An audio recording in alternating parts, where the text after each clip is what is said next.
week goes by in my riding, I know that I don't get correspondence from a lot of people concerned about cruelty to animals and the fact that our Parliament seems to have very inadequate laws, and as many people know, we're trying to reform them, but the process is painstakingly slow. Now, I have with me Mark Holland. He's the Liberal Member of Parliament for Ajax Pickering. All right. You are the sponsor of a bill that many people seem to believe, and I'm one of them, will be a tremendous advancement, but it doesn't seem to be going anywhere. I mean, why wouldn't the Parliament of Canada and all of us as MPs who are caring individuals, why wouldn't we be lining up behind this? What's taken so long? Well, Garth, that's a great question. I mean, why isn't the government introducing this as government legislation? I mean, that's what they should do to sort of push this forward. It should be something that's motherhood.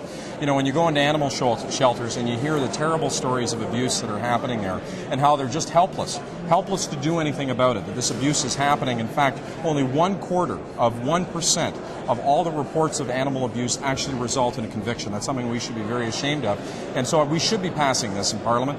And unfortunately, it just isn't getting the attention it deserves. But from Canadians, we are hearing a lot. We've had over 100,000 people sign petitions demanding that this be passed. And we have now over 7,000 members on the Facebook site calling for the same thing. Now, there has been sort of dueling bills here because there's a bill coming from the Senate as well as your bill.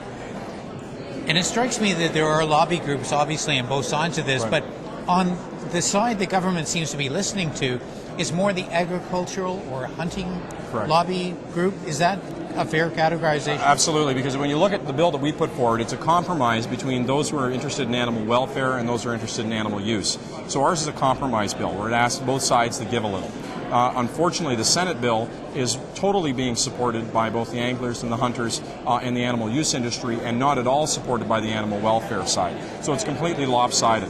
And worse yet, what you have there is a bill that's only going to deal, as I said before, with 1/4 of 1% of the problem, because it only deals with sentencing, when the real problem is we can't go after individuals who commit animal abuse. All right, so where are we, and what are the prospects we're actually going to move ahead on this? Well, it depends on how long Parliament's around. I mean, that's the first big question. How much time do we have? But one of the things we need is for all parties to advance this issue and hopefully for the government to adopt it as legislation or find some way to fast-track it. So hopefully we can get this done before Parliament recesses. All right, Mark, so people watching is, if they share your view and my view, what can they actually do, if anything, to help you to get this thing from Parliament?